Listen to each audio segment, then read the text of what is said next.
Easy, how are we? Johnny, I'm all right actually. Oh, The that's good. sun is out. It stopped being windy for the first fucking week in God knows how long. So you're back out running then? You have to back out running and stop I being am. windy. And you had no excuses now. Back running. How's training going? Speaking of not being windy, I'm stopped being windy. No, it's good. I got 2 or 3 5Ks in this week, which was good.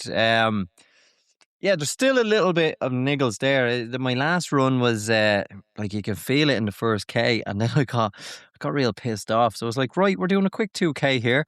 But actually, when I sped up, it was more comfortable. It was uncomfortable, but the knee was more comfortable. I think it was just the case of just get through it. So I'm just keeping it around the 5K and varying, this will be a quicker kilometer. This will just be an easy 5K and just to the 5K at the minute and just build, because for me, I know we're doing the triathlon, but that's just for me to go and have a social day out and try not to drown. And I'm not looking to set any records. I'm just looking to get back into it. But Dublin Marathon is where we want to set our sights and hopefully get a ticket. So yeah, 5Ks for now and just keep building that element of pace over the next little while. Make sure we're injury free. That's where we're trying to get to. And then we'll see how we go then over the next couple of weeks. And hopefully in 2 weeks' time I'll be able to keep up with you on a Sunday. You're more welcome down any which Sunday, more than welcome down. But I will say, you just mentioned Dublin Marathon there. This week's leading up to Dublin Half Marathon. Myself and yourself aren't doing it. But I find it hard to circle back a week on what I did. Trying to go back to last end of March when we did the Dublin Half Marathon. Any tips, advice for people doing it? I know the last couple of K by Clontarf, it got very windy. It's a coincidence you started the podcast off being windy. And is there a bit of a climb the first couple of K? So yeah, the Katie is doing the half this week. She got a ticket through a friend brilliant. here, so she's going in. So I assume I have to go in. You're looking forward to going in, representing the brand, helping your fiance getting through and celebrate. I'll back you up on that one. Yeah, we'll go again. I'm going to go in there now and support everyone happily. It'll be good to go in and see. But the first couple, I think the nicest part was we were even surprised with was the start on O'Connell Street. It was really efficient. It was a really nice actual start line and lots of space, lots of toilets. So don't be worried about too much about the start line in that sense. I hope I haven't given people a bum steer. If they don't change anything, it was very well laid out and easy to slot into your way. It was really. We actually got people. We got a Spotify comment on that. Not to contradict you, but someone was like, "What kind of start line were you at?" I had all sorts of problems and stuff with toilets and queue and all the rest. And like, we found it grand. I think if you came from the Connolly Station side, you had more trouble. Right. Yeah, we came from the other side, Phoenix Park side, and we had a grand time. So no issues. I think we were just on the right side of the road, and I think it could be as simple as that. So, but yeah, look, come from the other side, maybe it could be a different year. But that was again, every year is a different race. So there's a lot in there. But we actually, hopefully we didn't give people too much of a bum steer. But I actually think that could have played a bigger difference in how we found entering. Because if you remember, Sean, we have a photograph underneath the GPO, and it's like we're the only 2 people there. But if you were to see what we were looking at, there was tens of thousands of people in there, or thousands of people in the corrals already. And we were like, yeah, we're just slotting in there. So it was grand, and I had my choice of toilet. So yeah, I can only vouch for how I experienced, and the only difference maybe I had and you had was we just came from a different direction. So yeah, that was the day. But the first little bit can go off hot, especially as you come down the hill past Croke Park. You can get a little bit excited as you mosey on out, and then as you're going out the M1 or out towards DCU, I believe, isn't it? As we head out that road, or the M1, it is a climb. The old Swords Road, it is a climb up that road. Yeah, it's a bit of a climb up that hill. I remember that. So for the first couple of K, and then it accumulates up the top of a crossover. So you're going up the slip road of a bridge before you turn right and start making your way towards the coast. At that point, it's really, really nice. As you go through Raheny and a few others, you're just on these really wide. For a section, you're kind of, if I recall, hemmed in with there's active traffic beside you. On the race, there'd be cones, but it keeps you to one side. But it is nice going through those kind of neighbourhoods, I suppose, is the best way, and small communities and down the streets.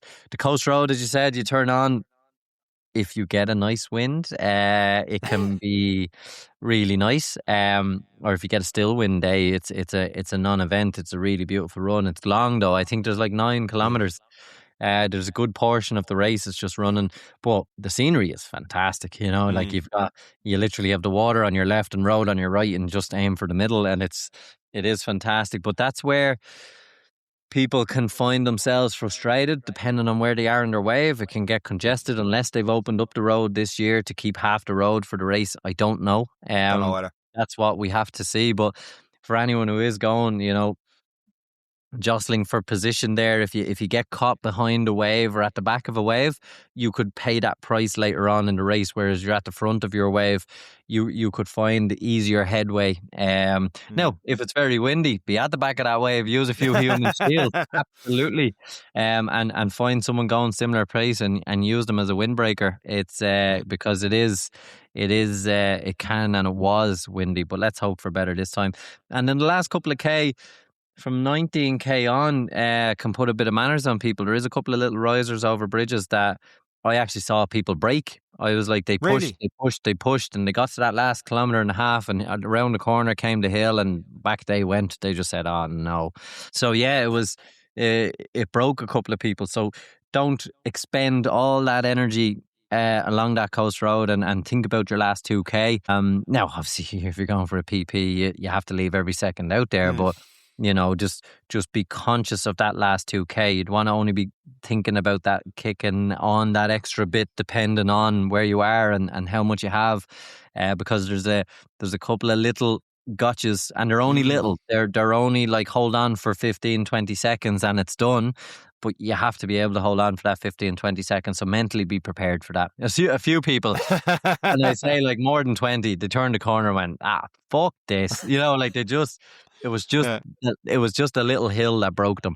And it wasn't a drag. It was just a little up and over, humpy back bridges. So you just have to hold on for them. Probably because it was just so windy and stuff, getting through all that, and then getting through the wind and then the hill. No, 100%. But it's a nice long finish, and I say long. I remember being a long way down to that finish line to finish, but I liked it. I liked the end part. Yeah, the ending is a nice ending. It's a great run in. It's you come under a bridge and the crowd builds and you're like, oh my God, I'm gonna do it, but there's still another 400 meters to go. As you come in towards the convention center, but it's fantastic. It is it's a really, really nice finish. And it's a long flat finish as well. You can kind of set yourself up. You can calm yourself, position yourself, and then decide, are you going to do another burst, or are you just going to hold on and set your sights down the road and just keep going. So yeah, but like parts of me jealous I'm doing it, other parts obviously I wouldn't be able to. I'm glad I don't have the pressure now. But yeah, it's going to be nice to go in and support. I'll see them at the start line, go for a coffee, and then I'll be at the finish line. Yeah, you ruined my next follow-up question. Would be, are you going to plan to see them at anyways, Journer, or are you going to have that? I think a half marathon is too short a race, and I think because there's a lot going on in this one as well. You're constantly seeing other people and crowds and stuff like that. It's a nice one to get through. Unless I was on a bike, no. I don't think so, because it heads out, like it literally heads off and comes back. And why would you be on a bike with training towards a track line coming up? You've no reason to be on a bike. They're running on the cycle track, Sean. They're running on the cycle track. The race comes in that way. It's just dangerous. Now, I just think it's too messy. I think. Okay. With a marathon, there's 4 hours there. For the hour, 4.5 is the hour. There's time to get to the half marathon point to then go in. You have that second opportunity. I think a half, particularly with some of the people we're going in looking at, like an hour and a half. Like by the time you see the start and have a coffee, you're like, sure, they're coming in now, and I can't nearly move on a bike as quick as they're running. So I might as well just go and jostles for some position at the finish line and see if I can see them across. You brought up marathons, and I've been scrolling through the Any Given Run Day Instagram and seeing all the people doing London and the ballot opening for potentially 2 days next year on a Saturday and Sunday. 1 hour, 59 minutes and 30 seconds now is a world record. Imagine being second, 1 hour, 59 minutes and 41 seconds. And not only did you not get the world record, that time would have got you before the start of the day. You didn't even win the race. What people can do now is absolutely, it's phenomenal. It's something that wouldn't even been thought of a couple of years ago. Like, imagine, I can't imagine, like, running a sub 3 No. for me.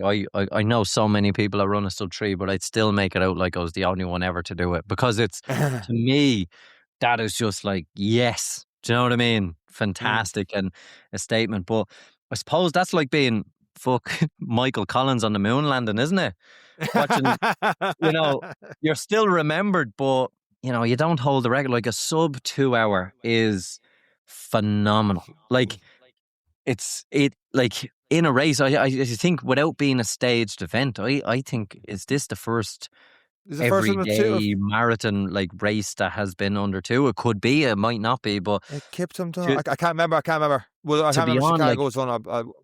Even to be thinking from a racing perspective, you're like, I'm cruising here. I'm on for a sub 2 hour here. This fella's gonna break, or and then they just must have keep saw my going. head. I'm raging. I was cutting my grass and missed the whole thing, so it would have been on TV. But I was like, only getting a text and stuff afterwards. Like, oh yeah, shit, I missed that.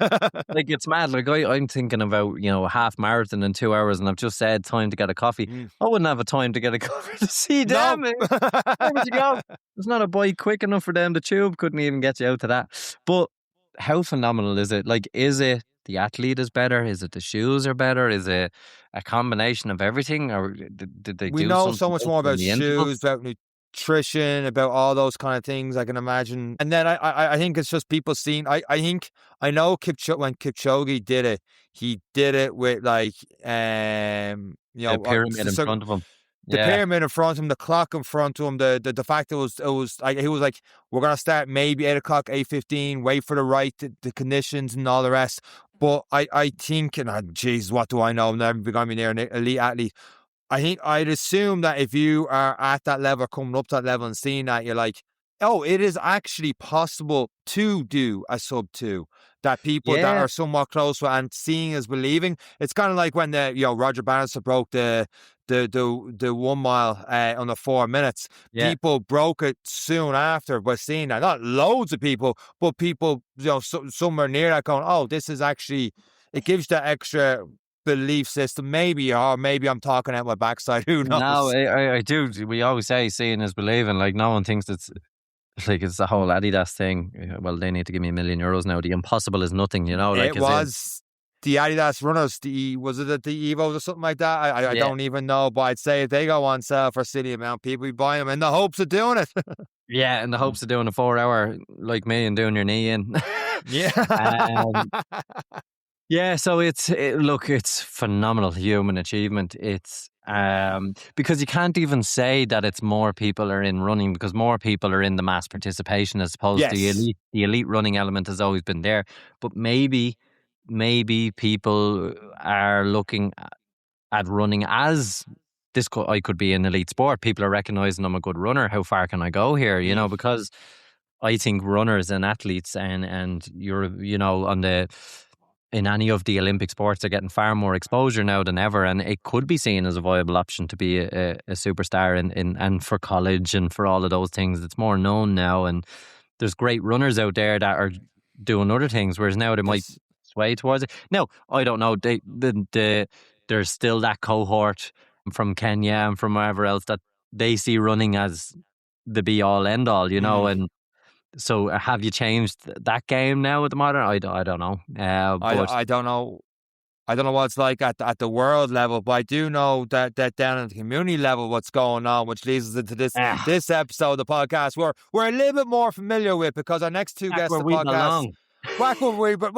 They're actually a little bit higher than us, because I think people from this community actually did Donaghadee under 5 hours. So I'll get that dig on in myself before you get a chance to get it in. But we both, I think maybe I don't want to speak for yourself, but I think we both kind of noticed these for the first time at Donaghadee and seeing the colours and everything else, and be like, oh, these guys, this is coming another great running club in the community. Yeah, absolutely. And it's another great episode to highlight the great work that's being done by so many people in their spare time while they're on a running journey, bringing so many people with them. Yeah, like that. We've seen so many people and we've seen huge support at the Donnelly 50K. But again, it was just another club that started up with some great people and doing fantastic things like so many. And it's great to hear their story. And I suppose the best people to tell their story is them. So it's time to kick into this week's episode of the Any Given Run Day podcast. Let's go! We finish each other's sandwiches. So this week on the Any Given Run Day podcast, we're joined by not one but two guests of Positive Paces, the head coach Dara and Rob, who is, we don't know who Rob is, we'll have to find out. So Dara O'Connor, Rob. Get it right. His mammy calls him Robert. How do you know what his mammy calls? Don't even get into that actually. Dara and Rob, welcome to this week's episode of the Any Given Run Day podcast. How are you guys getting on? Good, very good, yeah. All good, thanks very much. None of you wearing the hats you hounded me for the last day, no? Oh, yeah, I didn't get one, so I will trade you for a Positive Paces one, yeah, no problem. Okay, I didn't get one. We'll have to do a trade-off. Of course. No, I was trying to barter them for the t-shirt after hounding you at each lap. And you're like, was like, I actually have a hat. It's a t-shirt I'm looking for now.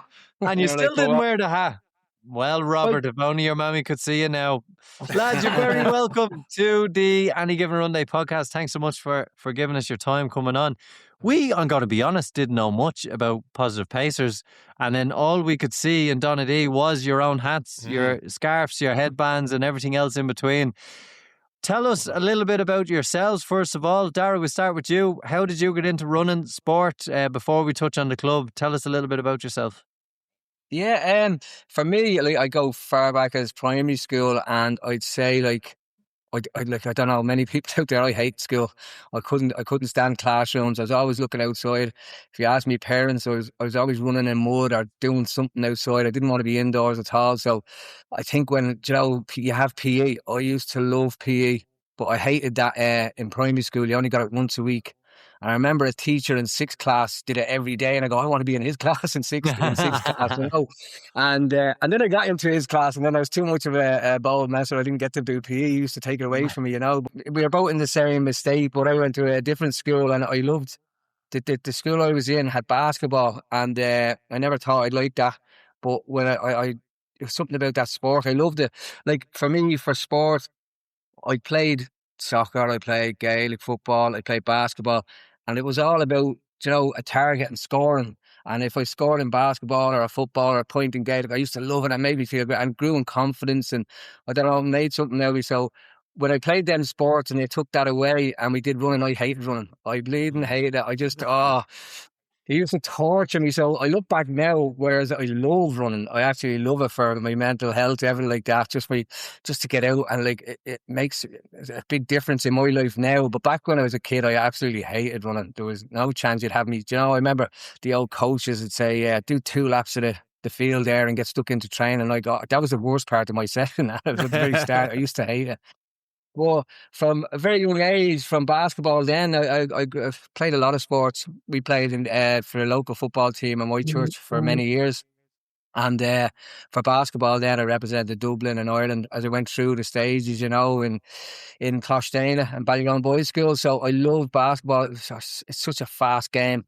But with that, then, if you bring that into other sports like Gaelic football, my basketball background was great for Gaelic football, your hand and eye coordination and stuff like that. So if I was talking to anybody now, I coach kids basketball in the city centre, and when I say to them, play as many sports as you can, because they all interlock into each other, But for me, when I was younger, running wasn't a dream.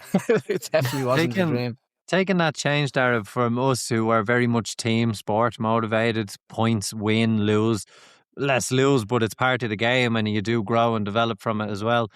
What was that point that you said, okay, running is part of my life now and this is what I'm doing going forward? Because those sports you talked about build fantastic engines, basketball, football, all of those. We find people who hate running but are good at those sports, when they eventually transition to running, it comes quite naturally to them. They have a fantastic engine and foundation. What was the point in your, I suppose, sporting career? Did it go, okay, I'm now running, and at what point did you become a runner? Yeah, I think, what age am I now? I'm 43 now, so it would have been 40 or maybe 39 when the high impact sports probably, I was taking too many knocks and to recover. Um, like, and probably I'm very competitive, so like I wouldn't say a sore loser, but when I lost, I took it really hard. So when the years went on and I couldn't catch up with the 20-year-old or anything, I go, like, what can I do that like will satisfy me, I suppose. But then the other thing was a friend of mine, like I've a background myself in substance abuse for a long standing years, and I've been in and out of treatment centres, and I think every time I was in there, it was like you go for a run. I felt great, and it was in 2018 when a fellow was running around, and I was going, "Jeez, I'd see what he's about," and then the other thing is, as I was mentioned earlier, I hated being in a classroom. So when you're in a treatment centre, I wanted to get out as much as I could. So you're allowed out at 5:30 in the morning to go for a run. So I tried that. And I remember being at the very start, and I think everybody does this at the start. I was trying to run 5K every day, nearly trying to get as fast. I go, really, if I can break that time every time, I'll get faster, and the longer runs and the 10Ks and 20Ks. So there's a good friend of mine, Dara Murphy, that does help around the club now and again. He pops in, and he brought me for a run. And I remember I was only thinking this the other day, and I wanted to break 2 hours for 20K, and it was torture, and it was so tough. And I remember him running with me, and that was back in 2018. And I said, right, I like this. And then I'd end up going back and relapsing, and running and all sports went down my life altogether. So this time around, I came out of treatment there in 2000. It was 3.5 years ago now, yeah. But while I was in there this time, I kind of got a balance of going for my runs, coming back and working on myself, stuff like that. I was just getting a balance in everyday life. So a lot of stuff have to happen for me to be able to go out and run, And then I realised when I was in the residential treatment, when I was going around doing my runs, it was making me more disciplined to myself. It was getting up on time in the morning, going out and doing my run. But then it gave me energy for a whole day. And that kind of clicked into my head. It wasn't just about changing over sports or anything. It was a lifestyle change for me. And I knew this would help. When I left treatment, I had to go out and start living again in society, It can be very difficult when people see the end product. They see you now with PP on and a club, and you've done fantastic things. But people always see the end product. They don't see the struggles of it. And as you described it, it sounds like went for a few runs. Here I am. There's a lot of times there, probably, Dara, that running was not your friend, and you're probably like, pox this going out in the mornings, pissing rain, I don't care, I'm in this house. Is that part of the reality of it? And like all runners, we feel, look at the weather out there today as we're recording, it's not one that makes you want to go out. Has running, was it as easy sailing as that? Did you love the journey all the way, or did it just take time to become that part? And now, are you dependent on it, the running now, for your outlet in life? And has the club we're going to talk about become a big part of that? And because a lot of people talk about rehab, coming out of rehab, has running been able to help you, particularly the club now? And it's a long question to go back to the training to where you are now, but to come full circle, is that giving you the fuel to keep going now as a club as well afterwards?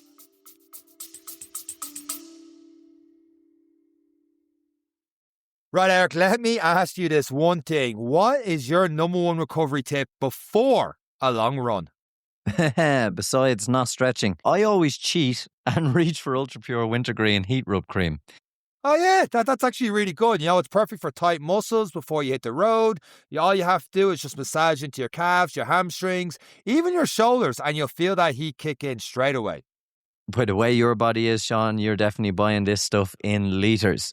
But it delivers fast-acting, non-greasy, targeted warmth right where you need it most. And it's not just about the heat, Sean. It combines wintergreen, rosemary oil, juniper berry, and caffeine powder. So when you're feeling tight, aching, or just ready for your next run, Ultra Pure Wintergreen Heat Rub Cream is a must-have addition to your warmth routine.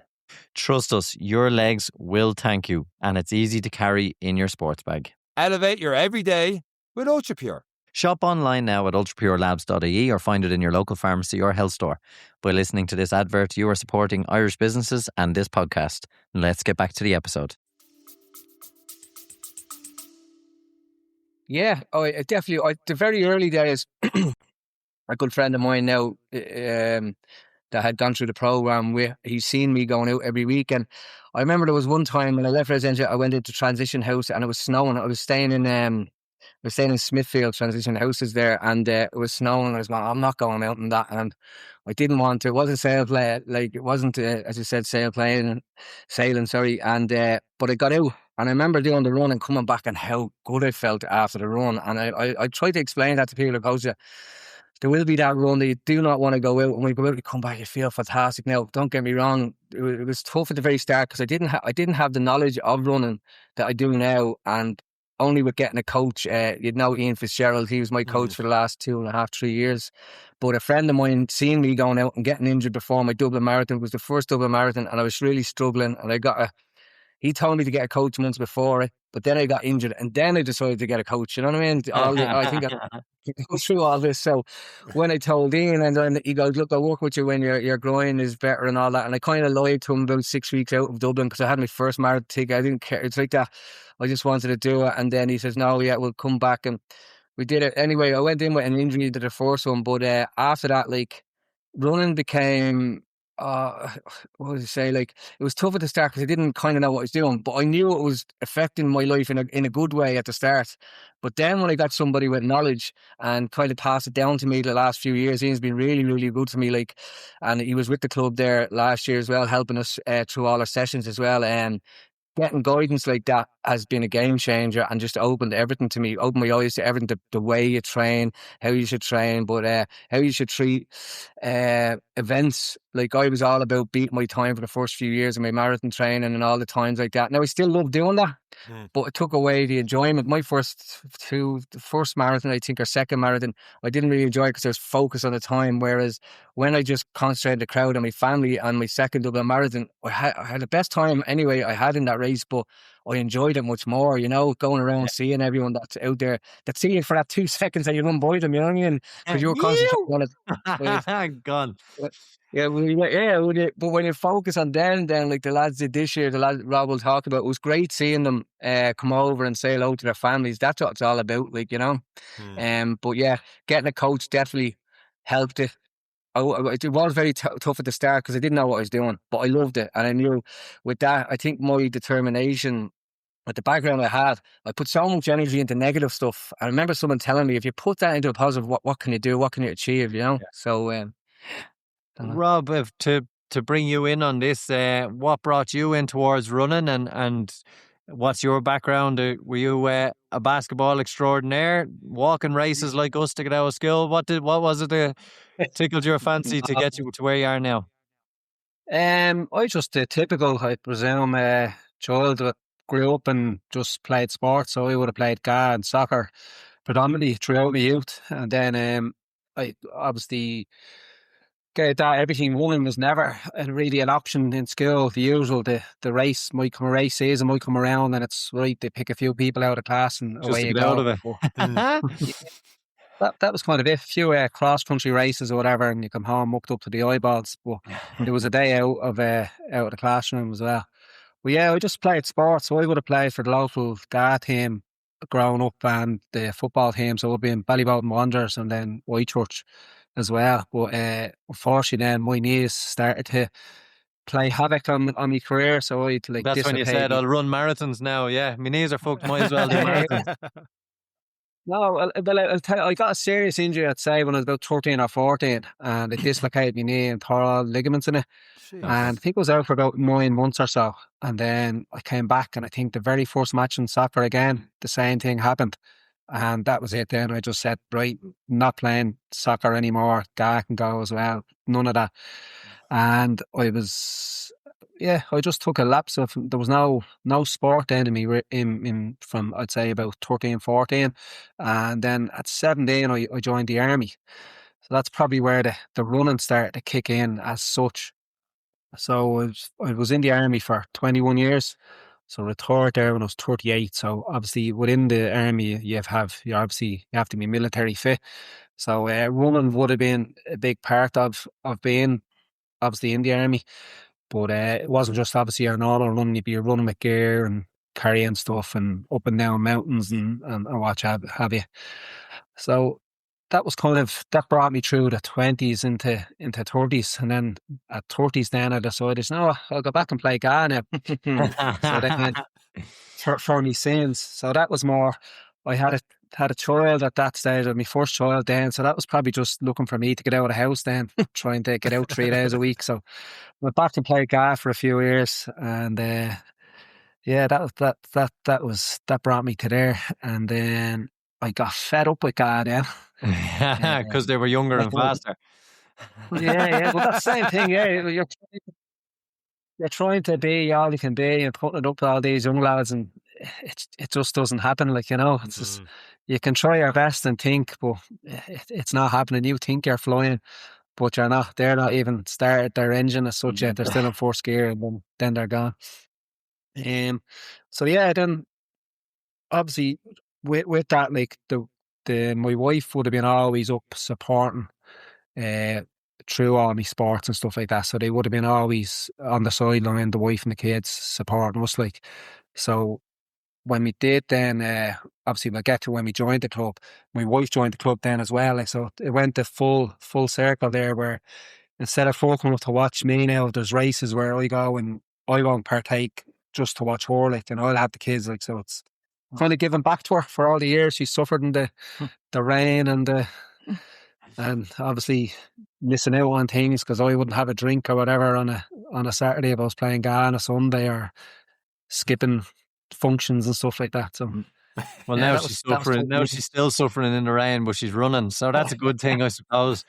Yeah, but she's doing in the rain. So yeah, well, I'm up here. So looking at that from the military fitness perspective, the losing sport from 14 to 17, a lot of young athletes will say, particularly for younger males involved in team sports and school sports, when you get so used to the circles of sport at that age and then not having sport, it can lead to, well, a loss of identity. You don't really feel like you belong and all those things. Joining the military, did you feel like, do you know what, I found a little bit of something I enjoy here?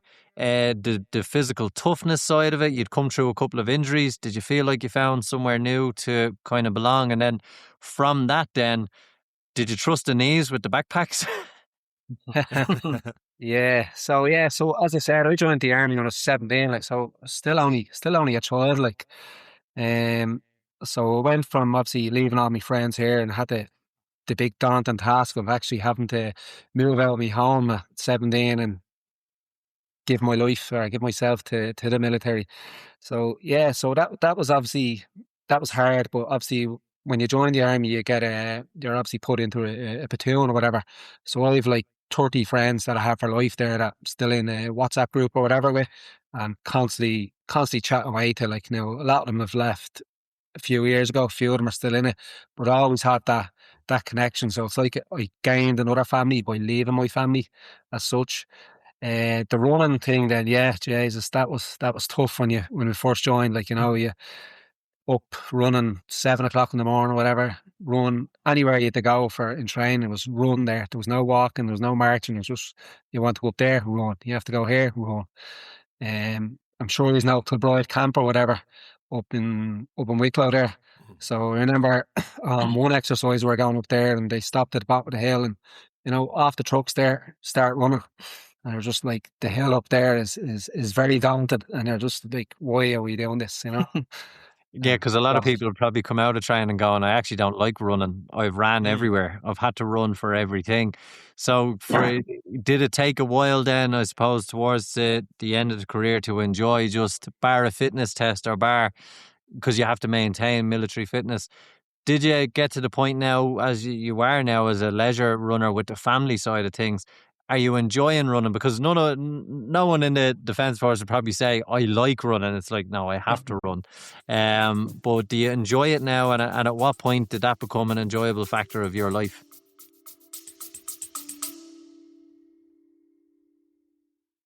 Hydration is key to fueling endurance performance. Perform Nutrition's Electrolytes Plus sachets have been specifically designed to fill the need for advanced hydration for athletes. With 1,000 milligrams sodium, all essential electrolytes, and 2,500 milligram performance blend made up of glutamine, taurine, and coconut water powder, one sachet will replenish and revitalize your hydration. Using natural flavors, natural colors, no added sugar, and no added fillers, each sachet has a sweet and lightly salted fruity flavor and comes in either mixed berry or citrus. Informed, sport tested, and trusted by Olympians such as Kate O'Connor, world champion boxer Aoife O'Rourke, and pro triathlete Nikki Bartlett, and many more elite athletes. Trust Perform to fuel your excellence, and by listening to this advert, you are supporting Irish businesses and this podcast. Now let's get back to the episode.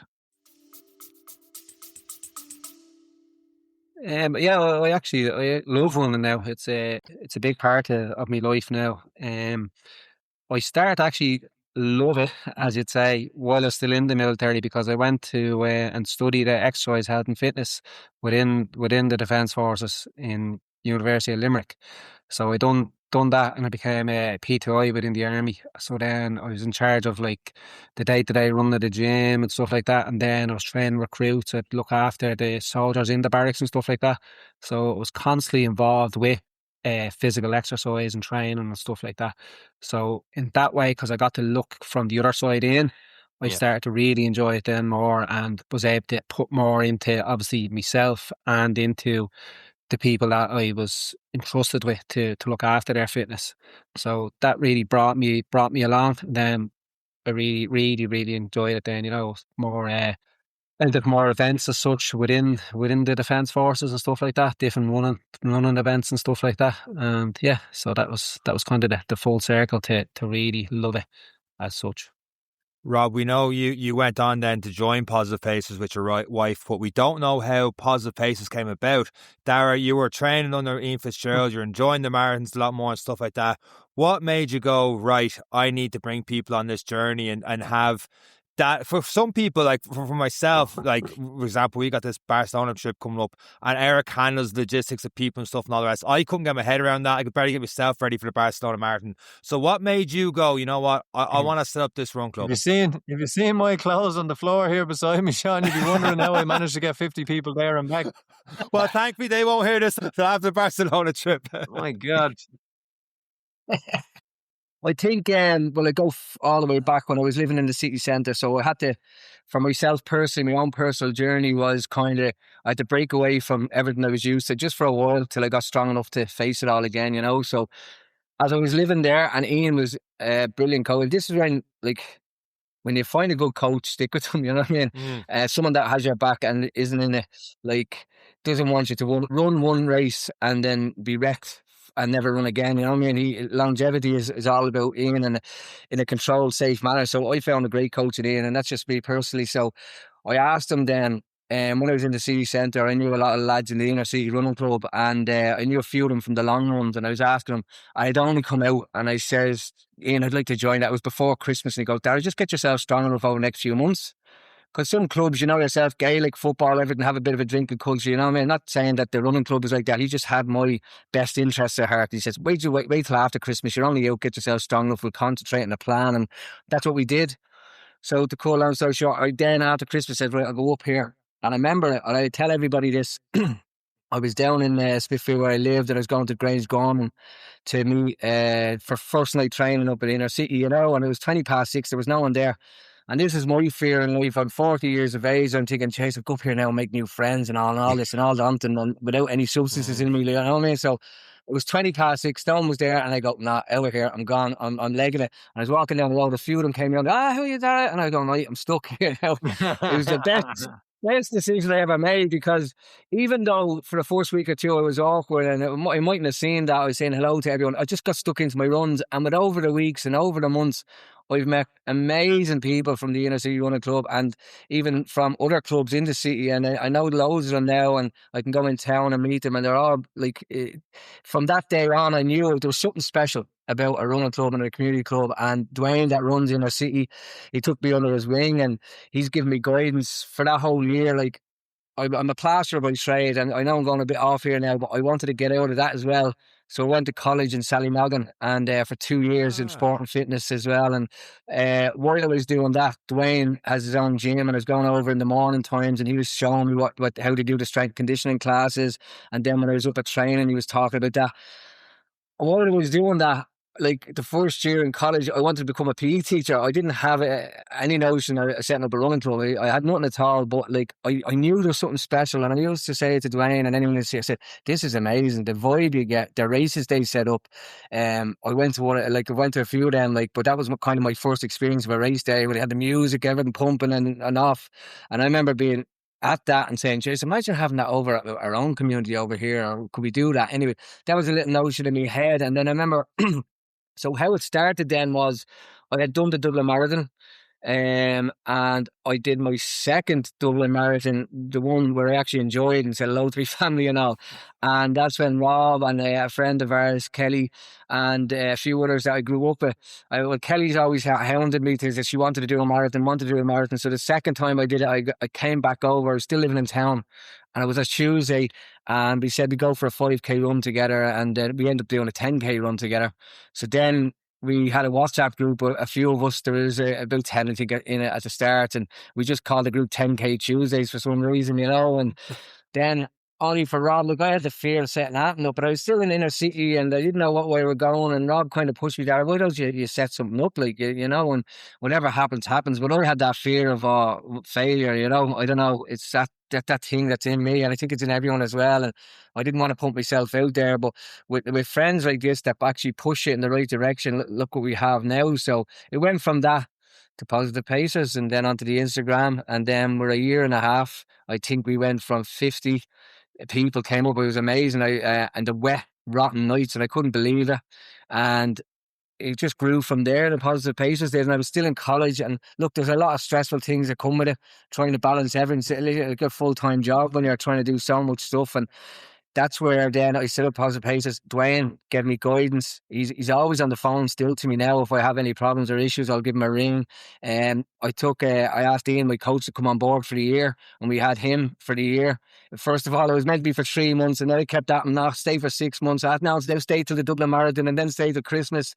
So just having him invest into us, our club, like, it's gone from that many members to finishing our first 8-week Couch to 5K program where 50 people finished the Park 1 last week, and 43 of them joined the club, where now we have 134 members, I think, in the club. And it's not about numbers, it's mad the way it's grown that fast. And you need coaches like Rob, and we got Dara and Kelly and Nicola, and you need people.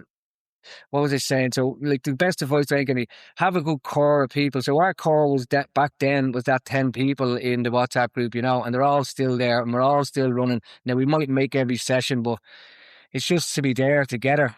And we all, I don't know, it just blew up that fast, and yeah, we're going to Malaga now this Saturday, 53 of us, to do a half marathon. So very good. Yeah. Rob, how did you convince Dara to do all the work? That was clever. You said, go on, Dara, do you know what you should do? I need some tips on that. Sean, you'll never get away with this. You need a pretty face for the front, so that's me out. That's me out. Rob, when you look at the background from your experience and where you were in the PTI, and you look at young guys and girls who come in, some have lots of confidence, some have no confidence, you bond them together as a team, you train them, you push them to breaking point, you build them up, all those things. From your perspective, watching the club going from a 10K Tuesday into what it is now, how does that feel for you, and what have you seen over the development? And this next question, Rob, having dealt with so many people in your career from so many different backgrounds, what's it done for the community element in the local area? It's been huge for the development of the people within the community. Like, as we said, like, it was 10 friends basically that started off with a little running on a Tuesday night to, you'd chat to someone, I was out running with Dara last week, or I was out with this person or that person, do you want to come down? And then just kept on growing, as we said. Well, yeah, a lot of people aren't from our community, believe it or not. So it's like a new community.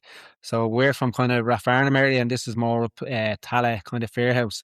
So there's people there that, like, you'd walk by them in the street, you'd probably give a little nod or whatever like that, but you wouldn't say hello to them or whatever. Now they're like best friends, like, and the diversity of the different people that are within the group, it's all sizes, all shapes, everything, and all different fitness levels. Like, there is no like, these are in this corner, these in that corner, don't go over to them. Everyone's just everyone's friendly. Like, you know, after each run, especially on the Sunday for our long runs, like we finish up at a coffee shop and it's in, have a coffee, stand around, whatever. Different people do different lengths of runs or different times. So there's some people that only go out and do a 5K and they'll wait till the other people come in from a 20 or 25, or even when we're training for the Dublin Marathon, there'll be people doing 30K. They'd sit there and have a coffee till they got home or till they got back from your run, just to have a coffee with you again. Like, you know, it's that kind of togetherness. Same thing, Donna Day there. I think I tried to look at the photos. There was only 3 of us running there. And I think I counted about 35 people that came down. And as you know, like, it's a long old day. Like, it's an hour down. It's 5 hours there to see the clock go off. Another hour traveling home. Like, on Valentine's Day, that really hit home how much other people give up time for us. Like, you know, for people within the club, and that really meant a lot. Like, and even there, we're at Ballroom there last weekend. We'd, I think was a 5, 6, 8, I think, yeah, eight people doing. They're probably the first half marathon. Two doing the second ones, and 6 doing the first one. And same thing. There was about 20, 25 people that came down on a Sunday, gave up, went for running first of all, went home, got showered, got changed to go down, and then support the girls do their run. Like, so as a family, I think it's great. Like, you know, the people give up time, like, and come down and support each other. From the family perspective, and again, I talked to you about, without knowing too much of your backgrounds, but from the being away from home element, sometimes when you go training, you're on a training camp here or a course here, you can be away from home. Football, it was all centered around what you were doing. As a family now, does it give you something to look forward to on a Sunday? As in, we're all doing this together type thing? Is it a nice thing that's achievable for everyone to do together? Are you enjoying this phase of life that you, your partner, your wife, your kids, you can all go and do these races together, and it's a day out for everyone and something to look forward to? Because most young people are, and I like to think it's changing now, that we're not looking to the pubs and clubs on a Saturday night now, because we're all up for a long run on a Sunday. So has it changed the dynamics of things and including everything in your home life as well? 100%, yeah. As I said, like, for years, like, obviously playing sports and stuff like that, my wife and the kids would be dragged out to watch me, or else we'd be going out to watch the kids playing their sports. And when I say kids, one's 18 and the other's 6 today, actually. So I said I'd squeeze this in somewhere. So happy birthday, Ada. We've ruined their birthday because you're here with us. Don't worry, I had the cake before I came up, I knew. But yeah, so for years, they always followed me everywhere I had to go, and their lives were put on hold. You know, I'd be away with the army, I'd be on courses, as you said. Everything was just me, in a selfish point away. Now my wife joined, and, you know, it's the best thing that's ever happened. Like, we get 3 guaranteed dates a week, as you could call it. You know, we might just only see each other in the car on the way up, and then we go our separate ways. But no, it's brilliant. Like, even supporting her, it's great. Like, get to watch her succeed in life and put her head down to do something. And it amazes me that when, you know, you can push them that little bit, and she's doing fantastic. She's getting on there. She's probably touching nearly now under the 2-hour mark. Hopefully, if not this weekend, it'll definitely be in May for the Dublin City Marathon. But Ada, yeah, she comes to all the events with us. Like, so same thing. Like, she was down supporting Don. No, didn't bring her to Donna Day too long, but we brought her to Ballroom and she goes to any club events. Like, she'll pop along, and it's like most people in the club. Like, there's always a kid element there with us. Like, especially in the summer, we bring the kids up. One of the coaches will stay at the where we're leaving the water bottles, and we'll just look after the kids. Like, we'll have the kids doing little relay races and stuff like that, and just generally just messing around with them. But yeah, it's great for families, and just to get that togetherness back within, especially within my family. And you can see it there even in the club. And Dara will probably tell you now, even the Couch to 5K, we had club members who their partners then done the Couch to 5K. So it's great to see them coming up now to take the leap of faith and become a runner as such. Dara, for you, in the family side of things, and I want to go back to a question I asked earlier, because you touched on a relapse phase and how running has helped. Having the club now, having a great coach, obviously you said, is really tailored into your discipline and into your extra love for it. Having the club now, how does that? Because going to Malaga for a weekend, I know what I'm thinking. I'm going for a great weekend with a hint of running, and that's how Barcelona may look for me.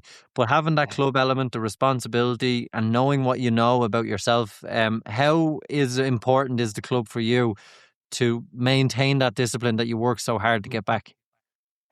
Yeah, I was only thinking about this the other day. Like, even when the club set up, I think we were 3 months in, and my head, I was in college. I go, Jesus, am I doing the right thing? The stress of this, because it was very stressful. Trying to get gear as we're wearing here now, trying to get that. There was a race series, so I have a really good relationship with Irish Life, and we got the race series, and then we got the marathon tickets. But I'm getting names, and I'm doing everything, and I'm no use to this computer stuff or anything like that. You know, as I talked about, it's terrible in school, so all that stuff is boring to me, but it has to be done. And it was stressful at times. It really was last year. And I said, am I doing the right thing? Is this like, and I bounced a few things. I chatted to people. I'm always open about it and try to get good feedback. But the award then after it, leading up to all last year's races. So I go back to Dwayne, always give me he always gives me great advice. And he goes, Dara, look, you will get so many people saying this race is on, that race, this race, this race. Everybody wants to do every race. He says, just pick as a club what races you're hitting this year. They're what we're going to go as a club. Other ones will support other people as well. So that kind of made it easier for me to designate them races that we're going to. And we'll jump in and do other ones as well. But just as a club, we can train towards them, and just stuff like that kind of made it much more easier. So then when I had that conversation, it kind of made it a little bit easier. But then with my family, yeah, I've got a brother in the club, a couple of brothers. My brother's living in Spain. He's meeting us in Malaga. He's doing the half marathon, and my other brother Cormac as well. He's training at the moment. And it's great seeing them come into the club, because I can't see, like, you know, I can see what Rob's doing, but sometimes I can't see what myself is doing or what I'm bringing to the gears. I go, oh, yeah, it's great, it's grand. Now, I did sit back this year and I said, Jesus Christ, this is after flying up, and I'm proud of myself. Like, you know, I mean, for years I wasn't. So this is all new as well to me. So with the family aspect of it and with my discipline, like, this has really helped me stay on my own path, my own journey of recovery as well. Like to be disciplined. Like, not saying that if I didn't have this, I'd be back to my old ways. It's just like there's so many people dependent on our training sessions and the plans that we give out and races we're coming up to. And at the end of the day, the club's not about everybody making a marathon one time in their life, you know what I mean? It's the 5Ks, 10Ks, whatever. And then it's about people just coming up and having an outlet in the community. There's people in our club that never played sports before in their life, and they came up to running, and this is brand new to them as well, and they're loving it, and the message they get is amazing. And I do talk to Rob a lot. You're not going to please everybody either, all 100% of the time, you know? So it's a massive learning, like, for my mental health sometimes as well. Like, I have to take a step back and just turn the phone off, walk away, just relax. And then for me as well, I could take a lot of things personal as well, and it's not like that. It's just it has been a massive change in my life, and I did question it at the early days. Is this what I want to do? Is this really what I want to do? Is this stress worth it and all? And I tell you what, the first year, or a year and a bit now together, last November was a year in, and we had our club awards, and the awards night was brilliant. It was amazing. Well, I think so anyway, and I can be biased with that, but I thought it was brilliant. But the massive thing for me was my mum and dad were there, and I think my dad he wasn't well, and he went through surgery, and he's good now. He's in recovery mode, but he hadn't left the house in a long time, and to see him come down, that would made everything to me. Like, because for years and years they wouldn't have seen that. They would have seen the awards was in a pub anyway for a start, so they would never see me in a pub being sober, drinking tea, talking to so many people, handing out awards, you know. And I got the chance then to name an award after my dad, which is a really proud moment for me, you know, and my whole family. Like, yeah, it's something like for years and years, as I says, we were talking about, I did go in and out, and I relapsed and I went in a 4-year relapse really bad. I'm lucky to be here really, but the thing was, all them relapses, all them years of me giving kind of, not false hope, I really meant that I was going to get my stuff together, and then just falling. The trust does break down. So family members would have said, yeah, we heard it all before. We heard it all before. So just to have them there, Like it's a constant work just to reassure them, because they've seen me over the years. It just goes. My dad used to say, "You're just like a switch, Dara, and then you're gone. We are gone for days, like, and that must be torture for a parent." Like, I've no kids myself, and I remember I was out. Yourself, you're out on a run. You get so many ideas, but they're all positive stuff, and then you'll be thinking, "What were you at there?" So I have mad chats with myself when I'm out there, and I was there. I was running and I was going, what is it like to be a parent? I don't have kids, so what's their love for a child like? I said, and I was only thinking about my own experience, and I was thinking, if I had a kid like that, would I put up with all the stuff he's done for 20 odd years in addiction? You know what I mean? I'm going, would I have the patience? And then I realised, Jesus Christ, like, they must really love the child. So, and then I felt sad because I don't have a child, so I don't know what that love's like either. So it's a little bit, it's mad like that, but that for a family thing, I love seeing my brothers in the club. I love seeing Rob and his wife. See, I know a lot of the guys, their husbands or wife are there. The Couch of 5K touched on. We've seen wives and husbands join and uncles. And I remember one member said, "Look, I'm such and such as uncle. Don't say anything. It's going to be a surprise," And it's amazing to me to see not just us, but people have joined the club and did what they did last year, which is amazing. We had 30 first-time marathon runners, and they all came through as safe and sound, as a club. I was injured. I got to watch them. That's a sign that I wasn't meant to run last year. I was meant to look at all the runners come through, So we had 35 in total. So that is massive. And then I was there with all their families. It was an emotional day for all them, all the training. And I remember telling everybody that was doing them, go over and say hello to your family. Don't mind the time. Now, that's easy for me to say because I messed up that first year. And I remember someone saying it to me, embrace it. So Rob and everything, they all came over, hugged their partners, hugged their kids. It was amazing to be part of, so the family aspect is amazing. And I always touch on that. I've been part of so many clubs. We've won. We played on the same gaming team. It's all, I don't know, it's hard to describe. All them clubs were great that I played for. It's just something special about running, and when you bring people together in a running club, I'm not jealous of his time or her time or anything like that, and we're all there. So it's amazing, and I hope the club never changes because the support for each.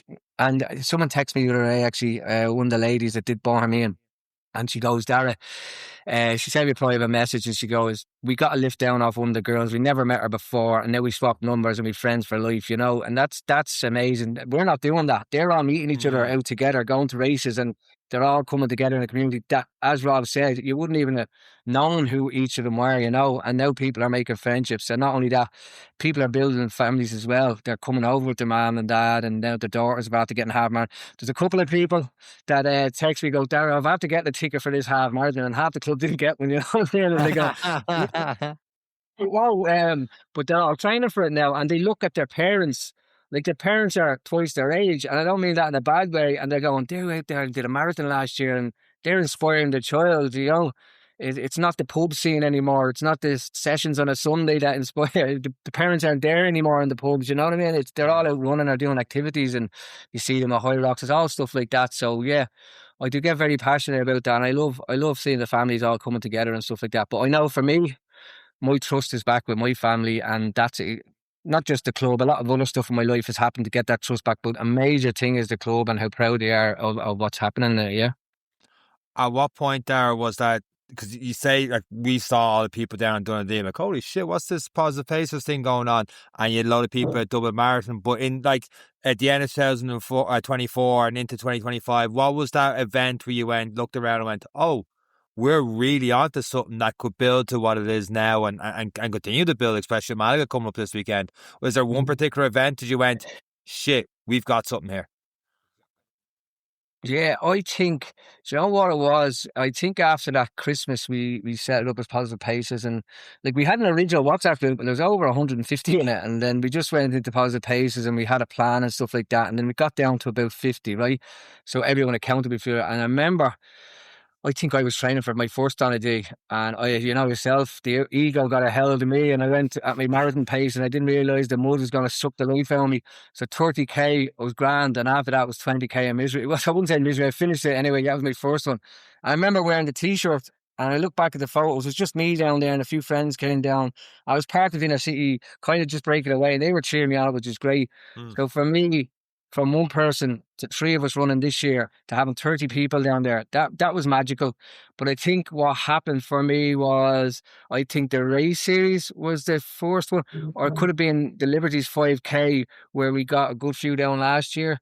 But I remember, I'll always go back to it. Innocent came over for a breakfast morning and it was lashing rain over here. Like Tala, it's not sunny. Everyone knows it's not sunny here. Even in the summer, the sun rains. I don't know what it is over here. It's so dark. But anyway, they came over for a breakfast morning and loads of them came over. Loads of us came over, did a run in the rain, had a breakfast morning. I was talking to Carl the way they goes, Dara, you have something special. Like, I still didn't realise it then. I just thought we were all going to run and enjoy it. So that morning in the breakfast morning, I sat back when someone had to point it out.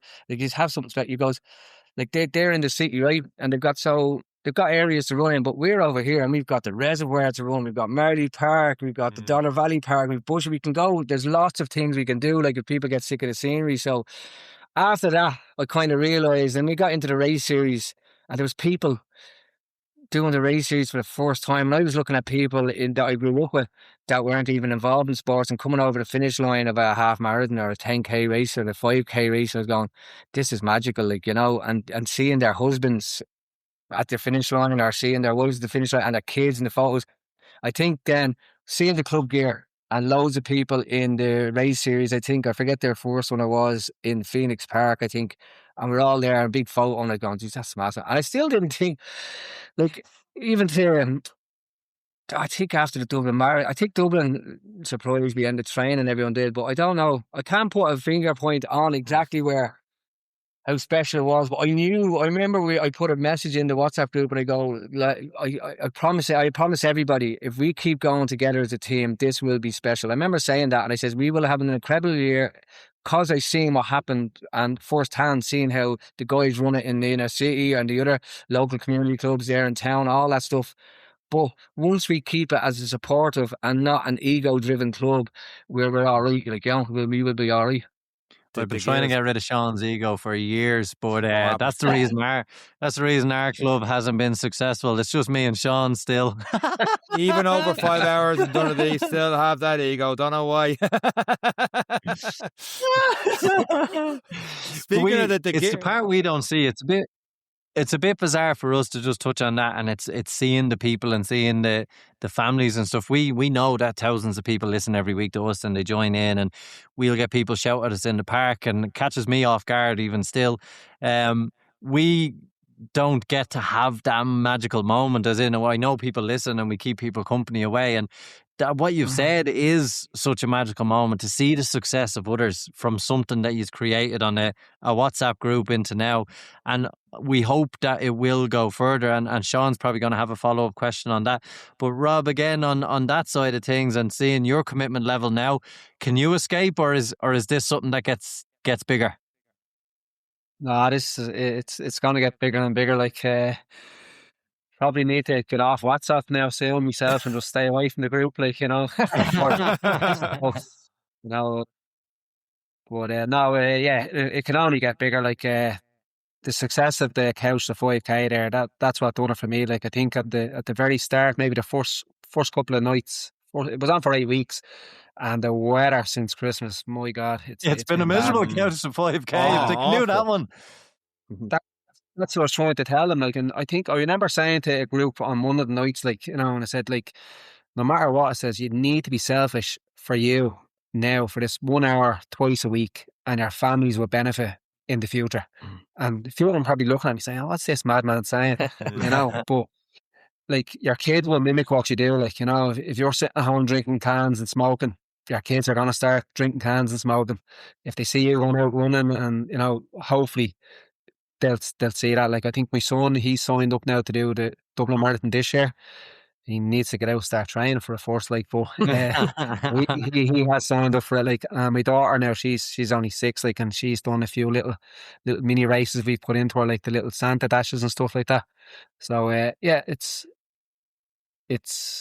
good to see that, and that we're exploring others. But the Couch to 5K is the one that got me, like, that they can come out in that weather and just turn up, and now they're part of the club, they're in the WhatsApp group, they're cracking jokes, people don't know who they are, so they're getting away with it. But yeah. I was Googling you guys before this episode, and even celebrities you have wearing the PP gear. What happened last August? Oh, is that Andy Bell, is it? Yeah. It's The just, yeah. Oasis bases for people who don't know. I didn't know until I Googled. I'm not going to lie. I don't know too much apart from the Gallagher brothers. But yeah, what happened? You had the gear and all on him. Yeah, he's in the background. He's in the background. And I've been hounding them to come for a run for ages, and then they were gigging obviously here in Coke Park in Dublin last August. I got to go Twice. I didn't go. I had to, but I gave him tickets. I gave him tickets to my brother. My other brother, Yeah. I know I didn't get a ticket. No, you're all right. No.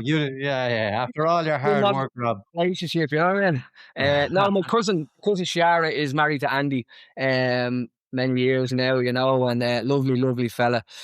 Always really extremely nice to me and to my family, and especially over the years, as you know, my background, there has been a few scary moments in my life. I probably shouldn't be here, and the support and the non-judgment from them has been amazing. But they came over last year, and they came in, his son, we're trying to do a little bit of jogging, and we'd be messaging him. So he says, I would love to come over and have a run. So they came over and I said, Jez, I better get a top for him to wear, you know what I mean? And get a bit of publicity out. Absolutely. So, yeah, I got the gear on them, and they came for a little 5K session in the park. And you know what? He was absolutely amazing. My cousin Shara came for a run as well. Little Balin and Andy, Balin's the son. And Andy came for a run as well. And I think they're still running now. I'm not too sure. He's keeping it up over there in London.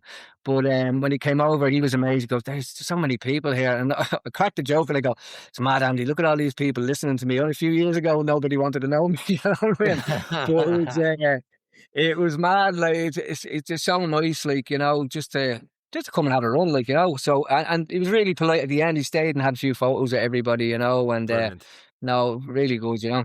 Great gig though it was. Yeah, I might get Rob in next time. And all we can get is Jerry Copeland going around with our bloody t-shirts on all over the world.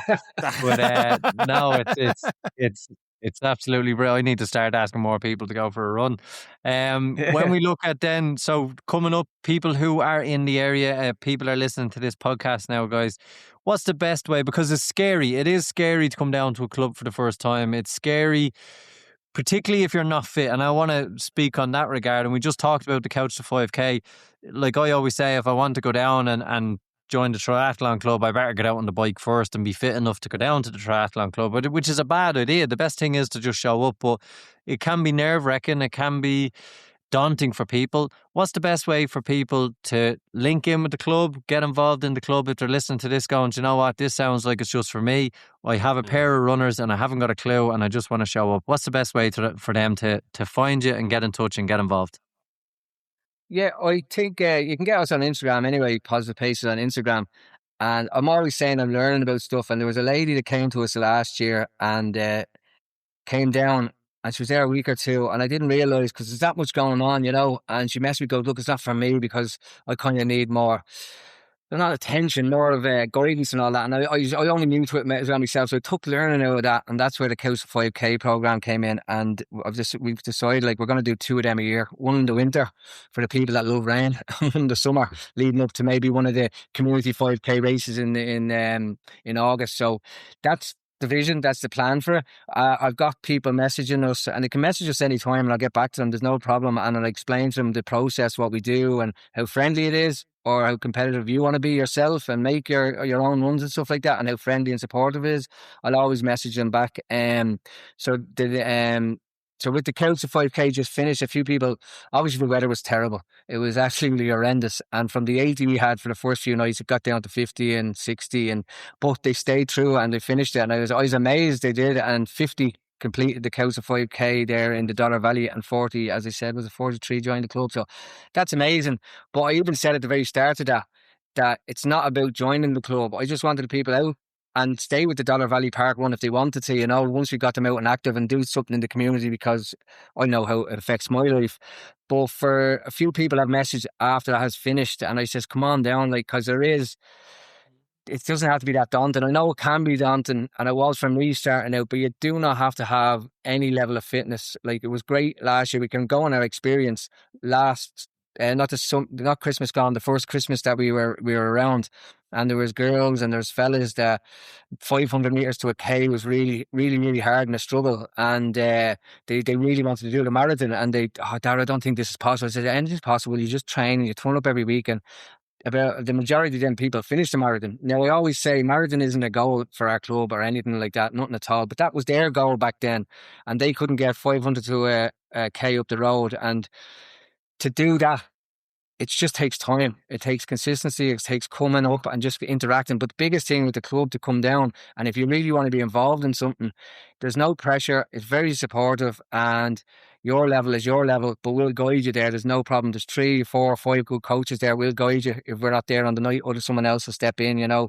And the other thing is, when people ask they want to join the club, I say, come down and try for 3 or 4 weeks before you commit to anything and see if you like it and give it a go. And more than, I think she's 90 or 99%. Apart from that one lady I learnt my lesson from, have all came back, you know what I mean? If she's listening, come on back. We're grand. We'll get you a t-shirt. Or a hat. We'll give her one of the hats. Yeah. We'll give her a hat. Yeah. We'll supply a hat coming out now. Well, best of luck, lads. Malaga's the next big one, then Dublin City Half. They're the next two big events you got coming up for Positive Places. Yeah, I think that's it. And the women's mini marathon, of course, as well. They'll have a big support for that as well. My mum always tells me she's ran more marathons than me. And that women's mini marathon and me are going to have a serious row one of these years. She tells me she has 8 marathons and I've only done 7. So this is going to be to draw level. But the mini marathon, have you many people signing up to that in your club? Is that now becoming a goal for some of the guys who've come from the Couch to 5K, or the girls or the ladies? Well, I know I asked you the other week, put your hand up if you've got a ticket for the women, and a lot of people from we call it 5K progression group now, they're in. A lot of them put their hand up, and a lot of girls from our main club have got signed in. I think there is a lot. Last year we had 2 lads now they can pass for women. They were in it as well, so I don't know if they're going again this year. But it's an amazing day out for them. It's great. And like, I know a lot of them do want to do it, you know what I mean? And what we said to the guys that just came from the Couch to 5K, no problem, just go and enjoy it. Don't put any pressure on yourself. It's a great day for them all, you know. Yeah. I think what else you know more in the girls? No, that's it. Yeah, just the embraces. That's all I can think offhand. That's for the first 2 quarters of the year. Anyway, let's get this Malaga trip out of the way. Yeah, we're the same with Barcelona. I still have a wash bag, and I think my runners are in the washing machine somewhere. It's time. I still have to check in now. Still, I haven't even checked in. I'm a disaster. I had to get Rob's wife to get the extra 10 kilo bag for me as well. You know, I'm It sounds like the trees are telling me to wrap up the podcast. You guys got a lot to do before you send off to Malaga and Barcelona. Come on, Sean, will you? We've got 50 people to get to Dublin Airport tomorrow. Come on. But lads, thanks very much for the time, the effort from first hand being a spectator at Donadee. It was great to see people who could run fast instead of looking at Sean. Nah, I'm only joking. But great to see the support of all your group who were there, the fun that you've had on each lap, and we hope that it continues to grow. We hope to see it more races. You, and along with all the inner city running clubs, Sheriff Street Running Club, and all those other clubs who were doing a great job. Cherry Orchard as well, who I recall from their Shelters Running Club, has really brought a good atmosphere to it. And best of luck in the future with all the Couch to 5Ks, the runs, and we hope to see great things from the pacing group as we go. We see the PP on the new nice t-shirts, and we'll do a hat trade-off soon enough. But thanks so much for giving us your time, and we'll hope to see you for a couple of runs in the future. Well, thank you. Thanks for having us. Thanks, lads. Thanks for having us and letting us share a bit about our club. So yeah, we'll see you at a race day. Not in Barcelona, but we'll see you soon. Absolutely. And thank you for listening to this week's episode of the Any Given Run Day podcast from myself, Rob, Dara and Eric. Take care.